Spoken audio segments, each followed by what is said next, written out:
गुरुमुखों, एक बार एक व्यक्ति ने किसी संत से पूछा, हम ईश्वर के आगे सिर क्यों झुकाते हैं? तो संत ने बड़ा ही सुंदर उत्तर दिया, हमारी चिंताएं हमारे मस्तिष्क पर निवास करती हैं और जब हम ईश्वर के आगे सिर झुकाकर प्रणाम करते हैं तो वे चिंताएं हमारे मस्तिष्क से गिरकर ईश्वर के चरणों में पहुंच जाती है और हम चिंताओं से मुक्त हो जाते हैं। हकीकत में गुरुमुखों, जब हम अपना सब कुछ परमपिता परमात्मा के चरणों में रख देते हैं तो हम बेफिक्र हो जाते हैं, निश्चिंत हो जाते हैं, क्योंकि हमारी सारी चिंताएं महापुरुष अपने तन पर लेते हैं। पर वे कब लेते हैं? जब हम महापुरुषों के चरणों में गिर जाते हैं, महापुरुषों के द्वार पर जाकर भक्ति के साधन अपनाते हैं और उन्हें अपना सर्वस्व समर्पण कर देते हैं। महापुरुष तो बड़े दयालु होते हैं, उनको जीवों पर बड़ी दया आती है, कदर आती है और उनकी सहायता करने के लिए वे पल पल अंग संग रहते हैं, पल पल साथ निभाते हैं। गुरुमुखों, ये तो प्रेम की रीत है। संसार में भी जब हम किसी से प्रेम करते हैं तो इसके बदले में उतना प्रेम मिले या न मिले, उससे कम भी हो सकता है, उससे ज्यादा भी हो सकता है, किंतु मिलता तो है ही। और ये तो महापुरुषों का प्रेम है जिसमें किसी भी प्रकार का कोई सौदा नहीं। जब आप दरबार में सर्व समर्पित हो जाते हो तो महाप्रभु जी दयाल बनकर अपनी दयालुता हम पर न्यौछावर कर देते हैं। गुरुमुखों, अक्सर हमें अपने सिर पर चिंताएं उठाने की आदत सी पड़ जाती है, जबकि हमें मालूम भी है कि हमारे चिंता करने से या किसी भी प्रकार का टेंशन लेने से कोई कार्य पूर्ण नहीं होगा। इसके बावजूद भी हम उसके ऊपर चिंतन नहीं, चिंता करते हैं, जबकि हमें मालूम है कर्ता धर्ता हमारे श्री परमहंस अवतार जी हैं, महापुरुष हैं, सब उनके हाथ में है, कुदरत भी उनके हाथ में है। फिर भी हम चिंता क्यों करते हैं? हमारा फर्ज है कि सारी चिंताएं महापुरुषों के चरणों में छोड़कर हम भजन भक्ति करें, वो भी निश्चिंत होकर, किसी भी प्रकार का मन में कोई भी विचार न चल रहा हो, क्योंकि जब मन में विचार चलेंगे तो भक्ति में लिव कैसे लगेगी, भक्ति में एक ही चित्त कैसे बनेंगे। गुरुमुखों, बहुत समय पहले मैंने एक कहानी पढ़ी थी। एक बंदा था जो ट्रेन में बैठा था, किंतु ट्रेन में बैठने के बावजूद भी उसने पूरा का पूरा सामान अपने सर पे उठा रखा था। लोग उसको सलाह दे रहे थे कि ट्रेन में रखो, अपने सर पर क्यों उठाए हो? फिर भी वह बंदा किसी की बात को मानने के लिए तैयार ही नहीं और उसने पूरा का पूरा सामान अपने सर पर उठाया। अब इतना सारा सामान उठाने के बाद दर्द होना तो वाजिबी है। अब उसके सर में, तन में, हर जगह दर्द होने लगा। तो वह बंदा बहुत ही पछताने लगा कि काश मैंने उस समय उन लोगों की बातें मान ली होती जिन्होंने मुझे समझाया कि सामान ट्रेन में नीचे रख, अपने सिर पे मत उठा। गुरुमुखों, हम भी यही गलतियां कर बैठते हैं। महापुरुष बार बार हमें समझाते हैं, हमें चेताते हैं कि गुरुमुखों चिंतन करो, चिंताएं सब महापुरुषों के चरणों में छोड़ दो, वे ही सृष्टि के कर्ता धर्ता हैं। जब श्री परमहंसों ने हमारा जिम्मा उठाया है तो फिक्र किस बात की? अगर हम फिक्र करते हैं इसका अर्थ यही है कि हमें महापुरुषों के ऊपर विश्वास नहीं, भरोसा नहीं, और अगर भरोसा है, पूर्ण विश्वास है तो चिंता नहीं।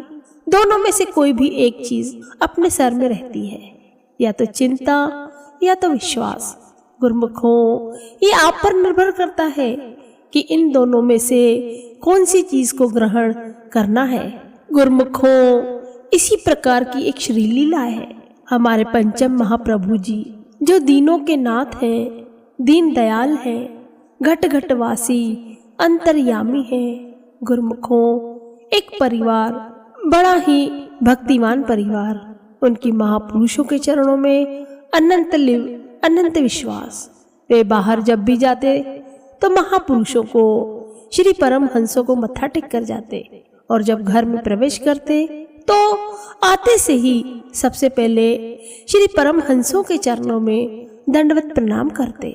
सुबह उठते से ही महापुरुषों को शुक्राना और रात को सोते समय महापुरुषों को शुक्राना, ये उनका नियम था। किंतु एक बार क्या हुआ गुरुमुखों कि उनका 13-14 साल का बेटा महापुरुषों को मत्था टेक के बिना ही बाहर निकल गया। वहां उस बच्चे ने देखा कि कुछ लड़कों में लड़ाई हो रही, तो वो भी वहां खड़ा हो गया। लड़के आपस में लड़ रहे थे। उन लोगों ने उस बच्चे को दूसरी पार्टी का समझकर पकड़ लिया। एक लड़के ने कैंची निकालकर उसके गले पर वार करने शुरू कर दिए। उसने कई वार उस बच्चे पर किए। तब तक उस परिवार का बड़ा बेटा आ गया और उसे देखकर बाकी के सब लड़के भाग गए। छोटा बेटा बेहोश हो गया था। बड़ा बेटा उसे घर ले आया। उसका बहता खून देखकर उसकी मां घबरा गई। वह श्री परमहंसों के चरणों में, सतगुरु के चरणों में बैठकर रोने लगी। तब तक घर वाले छोटे बेटे को हॉस्पिटल ले गए। इधर उसकी माँ रोते हुए सतगुरु से कह रही थी, आप तो भक्तों के अंग संग रहते हो, फिर भी ये सब हो गया। रोते रोते उसकी आंख लग गई और उसने देखा सतगुरु खड़े हैं और उनके दोनों हाथों से खून निकल रहा है। सतगुरु बोले, बेटा आज अगर मैं वहां न होता तो तेरा बेटा मारा जाता। वह कैंची मैंने इसकी गर्दन तक नहीं पहुंचने दी, वह मेरे हाथों में लगती रही और तेरे बेटे को केवल मामूली सी चोट लगी है। वह केवल डर के कारण बेहोश हो गया है। वो आज सुबह मत्था टेके बिना और दर्शन करे बिना ही घर से निकल गया था। होना कुछ और था, लेकिन महापुरुषों ने टाल दिया। वह माँ एकदम चौंक कर उठी और सदगुरु के चरणों में लेट गई और बोली, हे प्रभु, हमारे लिए आपने इतने कष्ट उठाए। तभी उसका बेटा हॉस्पिटल से लौटकर आया।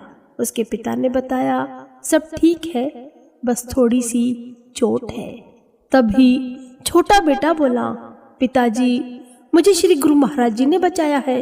कैंची तो उन लड़कों ने लगातार मेरे गले पर मारी थी, लेकिन फिर भी चोट बहुत ही कम लगी। तब उसकी माँ ने पूरी बात बताई। यह सुनकर छोटे बेटे ने कहा, आज के बाद कभी भी मैं महापुरुषों के मत्था टेके बिना घर से बाहर नहीं निकलूंगा। गुरुमुखों, किसको क्या पता कि उस बच्चे के जीवन में क्या लिखा था, किंतु महापुरुषों ने आकर उस बच्चे की तकलीफें काट दी, उस पर रहमत बख्शी, उसे जीवन दान दिया। गुरुमुखों, ऐसे कई वृत्तांत हैं जब महापुरुषों ने अपने गुरुमुखों का साथ दिया हो, उसके बावजूद भी हमारा मन डावाडोल होता है। कितनी बड़ी शर्म की बात है हमारे लिए। हमें उस पर विचार करना चाहिए कि जब महापुरुष हमारे अंग संग हैं तो फिर हमें चिंता क्यों, फिक्र क्यों, मन डावाडोल क्यों? क्यों न इससे अच्छा हम महापुरुषों द्वारा बख्शे गए नाम की कमाई करें, भक्ति के साधन पूर्ण करें। गुरुमुखों, माया का चक्र बहुत भयानक है, बहुत खतरनाक है। उससे निकलना हमारे बस की बात नहीं है, किंतु हम महापुरुषों के चरणों में विनय कर सकते हैं, भक्ति के साधन पूर्ण कर सकते हैं, नाम की कमाई कर सकते हैं। ये तो हमारे हाथ में है। जीव की जैसी भावना होगी वैसे पूर्ण उसकी कामना होगी। अब ये जीवों के ऊपर निर्भर करता है कि उसे काल माया के चक्र में फंसना है या फिर दयाल के चक्र में फंसना है।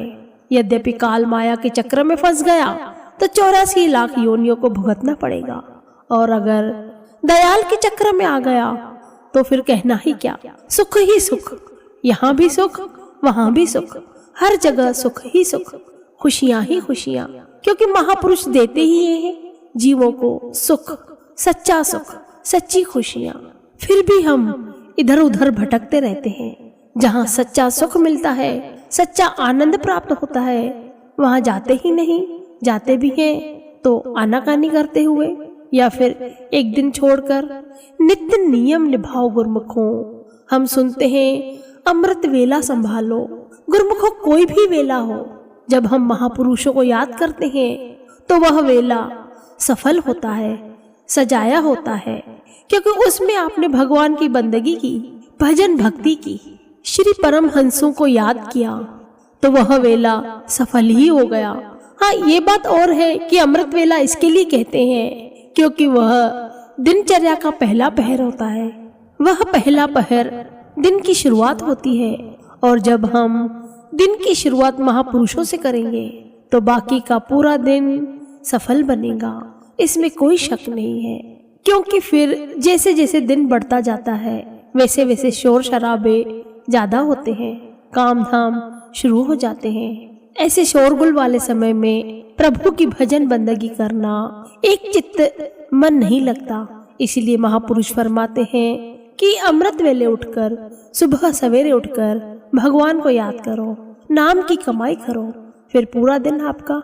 गुरमुखों से यही निवेदन है कि सारी चिंताएं फिक्र छोड़कर केवल और केवल महापुरुषों का, श्री परमहंसों का ओट आसरा लो। कभी भी जीवन में कोई दिक्कत नहीं आएगी। विश्वास रखो, अटल विश्वास, अटल श्रद्धा ही जीवों को, गुरमुखों को तार देती है। एक नाव में बैठकर सवारी करो, फिर देखो कैसे पार उतर जाओगे। दो नाव में बैठकर सवारी करने से इंसान पार तो होता नहीं, अपितु डूब जाता है। गुरमुखों, हमें डूबना नहीं है, हमें पार उतरना है और उसके लिए यथासंभव चिंतन करें, मनन करें कि हम पार कैसे होंगे। जब हम महापुरुषों द्वारा बनी हुई एक नाव में बैठेंगे तभी ही हम पार हो सकते हैं। डूबना ही है तो महापुरुषों के प्रेम में डूबो, श्री परमहंसों के प्रेम में डूबो। भाव में डूबने से क्या फायदा। अतः महापुरुषों द्वारा बख्शे गए भक्ति के साधन अपनाते हुए, नाम की कमाई करते हुए अपने जीवन को खुशहाल बनाओ, सफल बनाओ। हर कार्यवाही करते समय महापुरुषों को याद करो, फिर आप देखेंगे कि आपके कार्य किस प्रकार पूर्ण हो रहे। गुरमुखों, आपको भी विश्वास नहीं होगा कि कितने जल्दी जल्दी कार्य हो रहे। ये कार्य सच्ची लगन, भरोसा, विश्वास अपने इष्ट देव पर, महापुरुषों पर रखने से पूर्ण होंगे। मन में संशय और भ्रम होंगे तो कार्य पूर्ण कैसे होंगे। इसीलिए महापुरुषों के चरणों से लिव लगाओ, सुरती की तार महापुरुषों से जोड़कर अपने जीवन को खुशहाल, भक्तिवान बनाओ और महापुरुषों की रहमतों को प्राप्त करो। बोलो जयकारा बोल मेरे श्री गुरु महाराज की जय। गुरमुखों, आज से सत्संग के अंत में गुरमुखों से एक प्रश्न पूछा जाएगा। जिनको भी सही जवाब मालूम हो वे कमेंट करके अपना उत्तर लिख सकते हैं। आज का प्रश्न है, हमारे श्री परमहंस अद्वैत मत के प्रथम महाराजाधिराज श्री गुरु महाराज जी का जन्म दिवस कब मनाया जाता है। गुरमुखों, इसका उत्तर आप कमेंट में लिखें और साथ ही साथ जय सच्चिदानंद जी जरूर लिखें।